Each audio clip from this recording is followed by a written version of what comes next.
Olá, muito boa tarde, seja bem-vindo a esta talk do Jornal Económico, onde vamos olhar com mais atenção para o Plano de Recuperação e Resiliência e para os fundos europeus. Ao longo dos próximos minutos vamos estar à conversa sobre estes sistemas de financiamento. O objetivo é, claro, relançar a economia, mas como e quando parecem ser questões de difícil resposta. A atual conjuntura política, que obrigou a eleições antecipadas neste mês de janeiro, não vem atrasar estes processos, mas pode ter criado alguns atrasos. É verdade, Daniela, e sem mais demoras apresentamos os nossos convidados de hoje: Pedro Neto, partner da Moneris, Bernardo Maciel, CEO da Unit Consulting, e Pedro Baltar, diretor do Gabinete de Consultoria da Start PME. Antes de mais, muito obrigado aos três por se juntarem a nós nesta iniciativa. Eu começo por si, Pedro Neto. Como sabemos, Portugal está a terminar o programa Portugal 2020, já abriu o primeiro concurso do PRR e também já começamos aqui a dar os primeiros passos no Portugal 2030, mas na gestão de todos estes programas e iniciativas está o Estado, um papel central e fundamental. Eu pergunto-lhe que avaliação faz o Pedro e a Moneris do que já foi feito e o que é que considera que ainda falta fazer.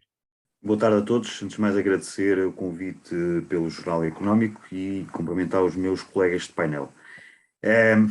Efetivamente, o Estado tem aqui um papel extremamente importante porque tem que ser ele, portanto, o catalisador destes instrumentos de apoio ao desenvolvimento da economia. Eu creio que nos últimos anos e no último quadro comunitário de apoio do Portugal 2020, efetivamente já muito foi feito de bem por parte dos organismos, portanto, que estão na gestão destes fundos comunitários. Contudo, ainda há aqui alguns desafios que ainda persistem, nomeadamente no que diz respeito à celeridade de aprovação dos processos, ainda é extremamente morosa, portanto, e a economia não fica nada, portanto, a ganhar, portanto, com estes atrasos, e muitos dos projetos de maior parte das empresas têm uma tempestividade cada vez mais acelerada e, portanto, estes atrasos poderão levar à incorreta gestão, portanto, dos fundos e aos timings que não são coincidentes com aquilo que a economia também necessita para incrementar, portanto, a competitividade. O Estado precisa então de maior celeridade nos processos. Também é necessário haver aqui alguma maior harmonização por parte dos diversos organismos relativamente àquilo que são os parâmetros de análise dos projetos e de acompanhamento dos projetos, porque é dispar, completamente dispar. E porque foi uma das questões que falhou no Portugal 2020 muitas vezes. É abissal as diferenças de leitura por parte dos diversos técnicos de diversos organismos ou de regiões para regiões, em projetos idênticos, e isto obviamente cria entropias enormes ao desenvolvimento dos projetos, cria entropias enormes também em relação àquilo que é a própria imagem de utilização dos fundos comunitários. Portanto, eu acho que tem que haver um esforço muito grande nesta harmonização para que, efetivamente, tenhamos um quadro comunitário que possa correr de uma forma profissional, de uma forma assertiva e que consiga promover esta competitividade. Só uma última nota. Isto é o papel do Estado, mas não podemos esquecer de que as empresas também têm um papel extremamente importante. As empresas deverão atempadamente pensar em termos estruturais naquilo que são os seus projetos e não somente quando aparecem os avisos de candidatura. Nessa perspectiva, muitas das vezes, as empresas não conseguem sustentar de uma forma assertiva, de uma forma correta, aquilo que são os seus planos de desenvolvimento e os seus planos de investimento. E depois há falhas relativamente à instrução da própria candidatura. Portanto, é premente que as empresas pensem estrategicamente no seu negócio, atempadamente, para que depois seja mais fácil a nós ou aos meus colegas que estão aqui no painel poderem desenvolver os projetos.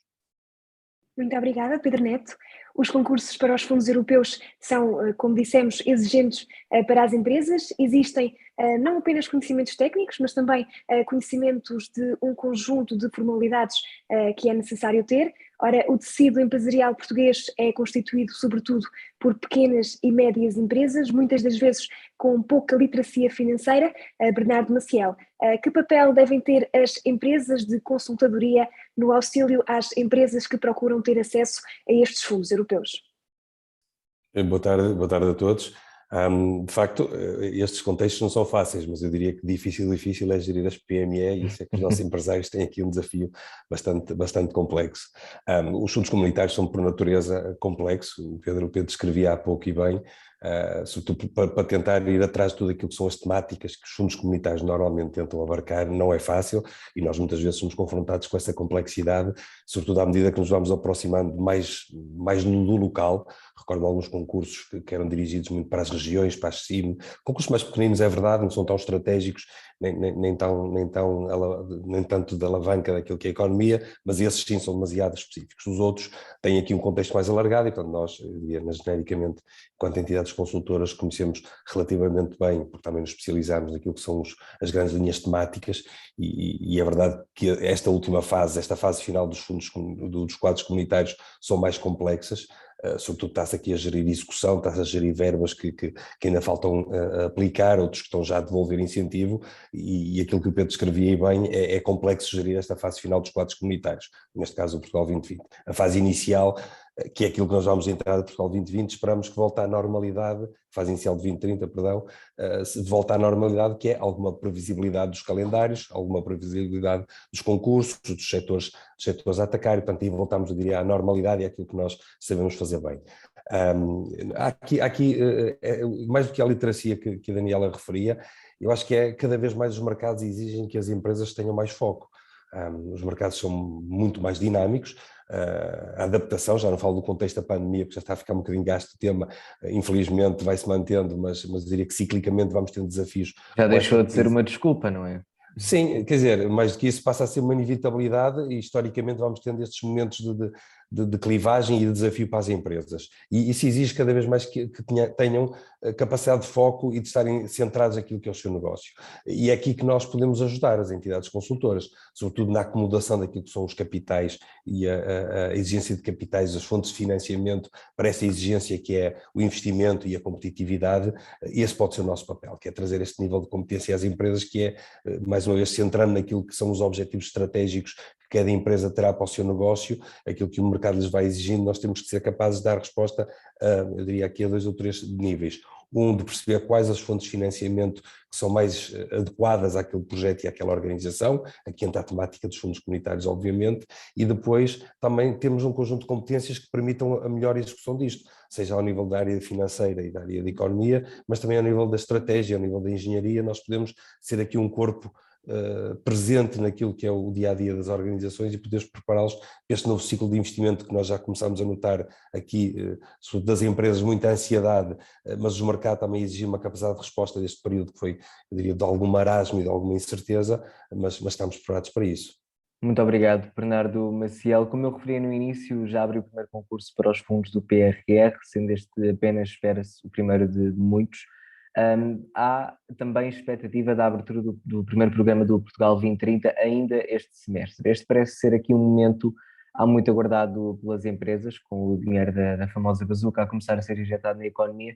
Eu gostava de perguntar, Pedro Baltar, como é que devem as empresas preparar-se para aceder a estes concursos? O Pedro Neto disse que as empresas têm aqui um papel precedente e fundamental. Pergunto-lhe qual. Mas boa tarde a todos. O Pedro e o Bernardo já focaram aqui alguns aspectos que nós consideramos importantes para as empresas fazerem candidatória a estes fundos que vêm. Para nós é muito importante aquilo que nós incutimos aos nossos clientes, às empresas que trabalham connosco.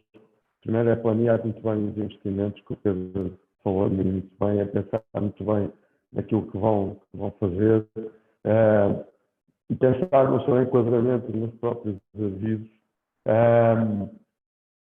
Existe aqui também uma necessidade muito grande, por exemplo, no PRR, das parcerias No PRR, a maior parte dos concursos que nós temos são feitos através de parcerias e, portanto, as parcerias têm que ser estratégicas.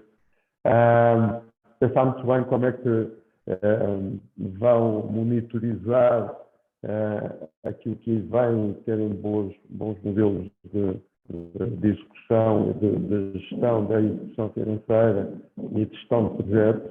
Recursos humanos que tenham a visão completa da própria organização e dos próprios fundos comunitários. Portanto, as empresas internamente têm que estar muito bem preparadas para fazer face a isso. Agora, eu também sou um bocadinho crítico naquilo que é o PRR e naquilo que é o Portugal 2030. O PRR, claramente, ou não claramente, mas de alguma forma não tem sido para as empresas e para o tecido empresarial que mais temos em Portugal, que são as micro, pequenas e médias empresas, não tem sido muito simpático para essas empresas. E, portanto, as empresas não estão, depois da pandemia, muitas delas preparadas para fazer concursos ao PRR. Quer dizer, nós não conseguimos ter micro, pequenas e médias empresas que consigam juntar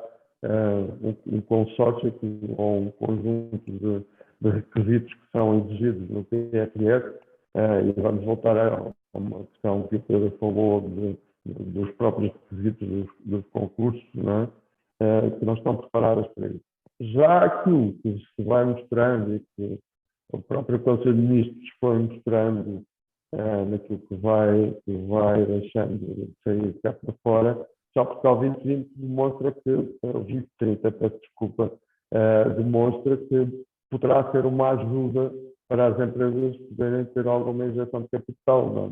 Porque eu olho para os eixos que tem o Portugal 2030, dizem respeito à demografia e inclusão, dizem respeito à inovação e transição digital, e que estão também a ver com a sustentabilidade, aí já vão dar alguma resposta àquilo que são as necessidades reais das empresas, e poderão ajudar a que as empresas tenham alguma injeção de capital.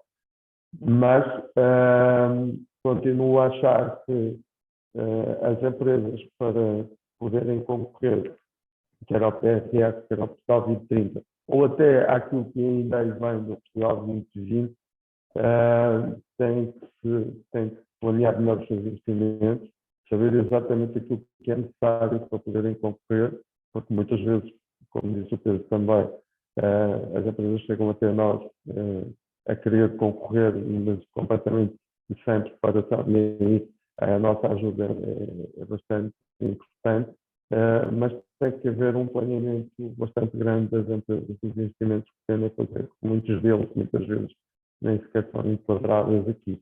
Mas é só aqui um parênteses que ainda não falámos, porque a nossa empresa trabalha também muito com o setor social. As respostas do setor social também são bastante importantes, e é a minha expectativa, é a nossa expectativa que o Portugal 2030 e o próprio PRR possam ajudar a que existam outras respostas sociais e outro tipo de financiamentos que possam alavancar as instituições do terceiro setor, que com esta pandemia ganharam uma importância bastante grande para nós todos.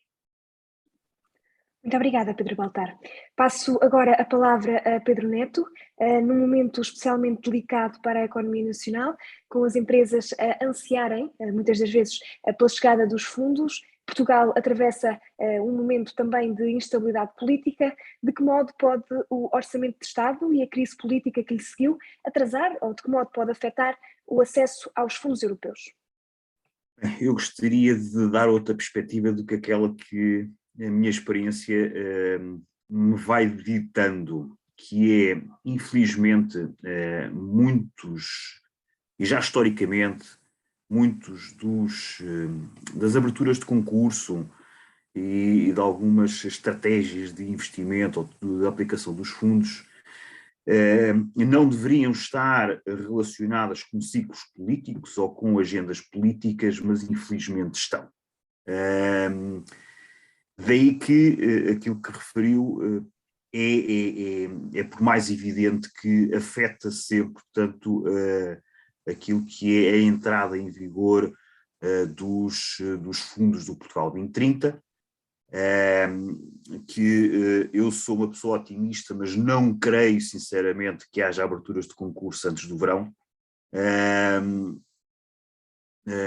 Vamos ver, portanto, pode ser que eu esteja enganado e espero bem que esteja enganado, porque não é só uma questão política, e isso vai ajudar a incrementar este fosso para o início do Portugal 2030, mas também aquilo que são, portanto, os procedimentos normais e aquilo que já historicamente existe das mudanças de quadro comunitário, com o lançamento de regulamentos específicos para depois lançar os avisos de concurso, portanto, tudo isso é moroso. E quando, a par disto, nós temos esta instabilidade política, é óbvio que vamos nos deparar ainda com mais esta dificuldade para a implementação destes fundos. Muitos dos avisos que foram lançados, entretanto, também, sinceramente, são lançados estrategicamente dentro da sua agenda política. Portanto, é natural que este ciclo de instabilidade ou de incerteza vai fazer com que haja ligeiros atrasos. Contudo, a economia não pode estar sujeita a estas questões mais políticas da implementação dos fundos comunitários. Portanto, eu acho que se há algo que tem que ser pensado de uma forma extremamente estratégica para o país, é que se separe efetivamente, é difícil, mas que se separe efetivamente a gestão destes organismos daquilo que é a agenda política.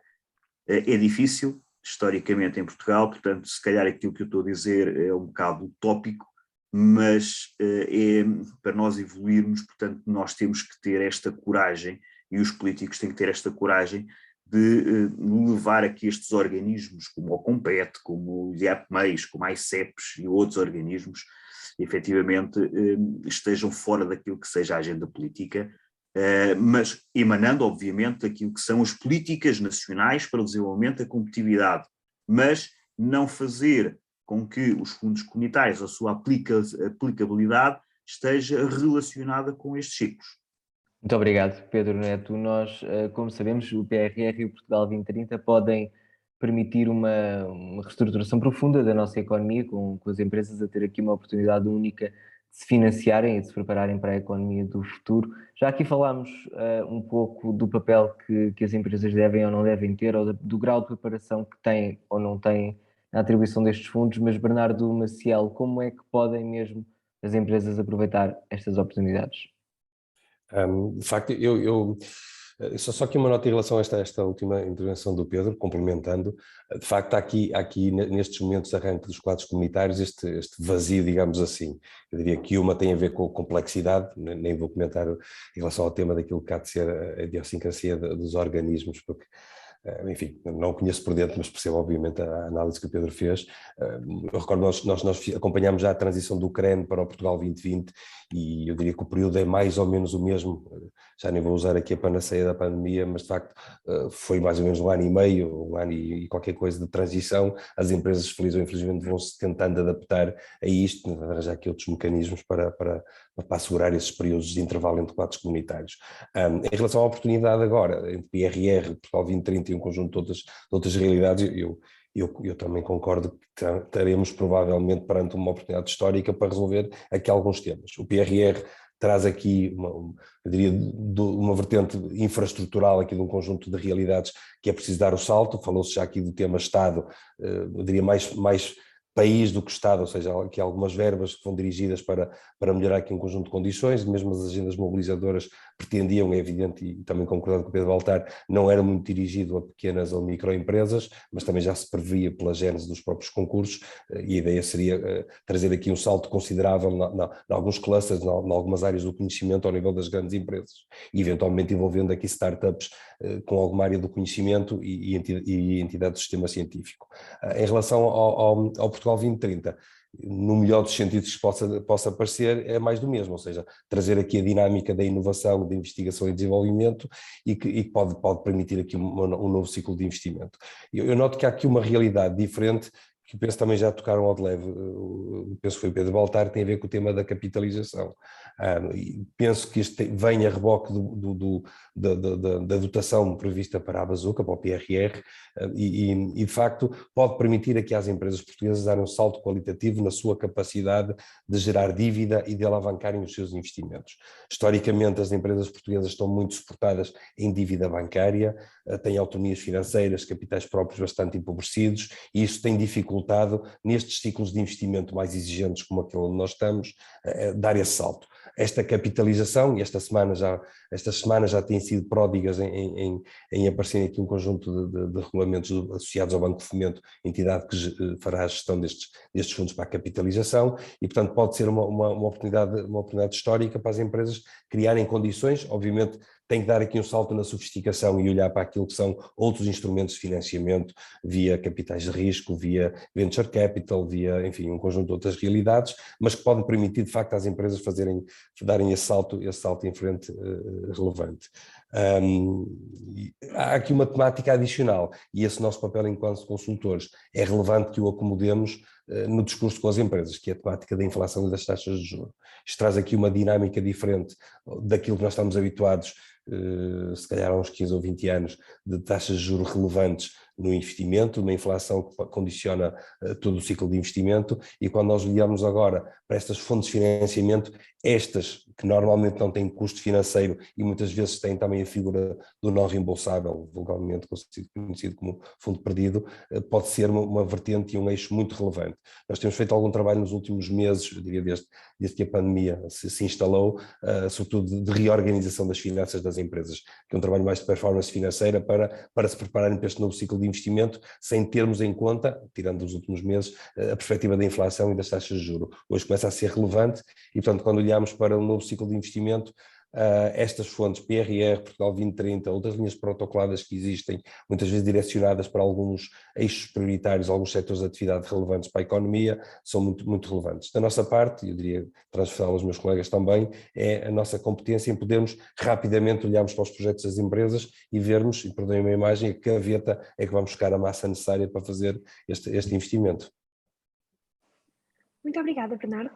Ora, a pandemia continua em cima da mesa, levou a que a economia nacional fosse fortemente abalada e que, consequentemente, muitas empresas sofressem perdas gravíssimas. Ora, os fundos europeus podem trazer não apenas o capital, mas também a confiança às empresas. Pedro Baltar, como podem então estes fundos europeus ajudar a criar a confiança necessária para que as empresas investam? Nós já falámos aqui num conjunto de coisas que podem ajudar, não é?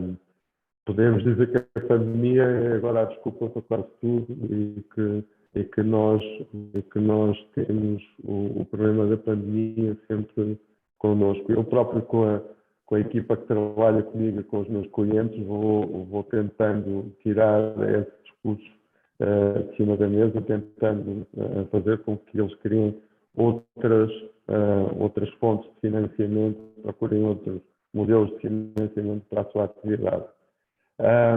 Acontece que nós continuamos a ter notícias, como saíram ontem, que nos dizem que a pandemia atingiu níveis críticos elevadíssimos, não é? E, portanto, por muito que nós queiramos tirar a pandemia de cima da mesa e passemos a falar de outros tipos de temas, ela continua na ordem do dia. O que me leva aqui a pensar que, se calhar, o Estado e as entidades que gerem os fundos do Estado deviam pensar em políticas políticas públicas alternativas que pudessem dar respostas às empresas, que pudessem ajudá-las a fazer face a este tipo a este problema que está em cima da mesa. Nomeadamente, ajudar as empresas naquilo que é o teletrabalho. Continuamos a não ver nada que apoie as empresas nesta criação do teletrabalho. Agora, claramente, os fundos comunitários podem criar confiança se ajudarem as empresas na sua capacidade exportadora, porque a pandemia aí não vai ter influência nenhuma, ou seja, ajudá-las a exportar, a criar novos mercados, a ir para novos mercados. Pode ajudar se, através de outras fontes de financiamento, criar liquidez no mercado. O Bernardo estava a falar do Banco de Fomento. O Banco de Fomento pode ajudar a colocar dinheiro nas empresas, colocar, entre aspas, ajudar a colocar dinheiro nas empresas para que elas possam estar capitalizadas e possam ter capacidade de outro tipo de investimento. Mas eu diria que tudo isto será possível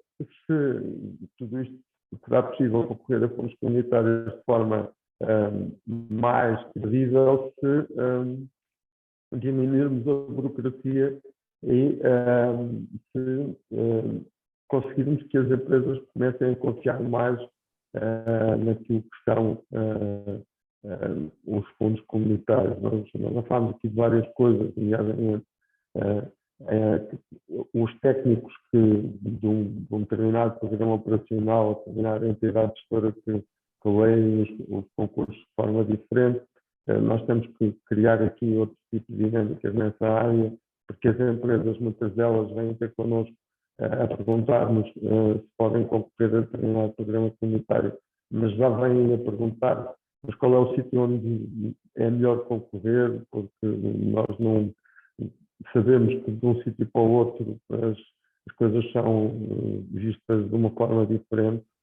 E por isso nós achamos que os fundos comunitários podem ajudar, mas achamos também que, se calhar, os avisos de abertura têm que ir ao encontro daquilo que são as expectativas e as necessidades reais das empresas e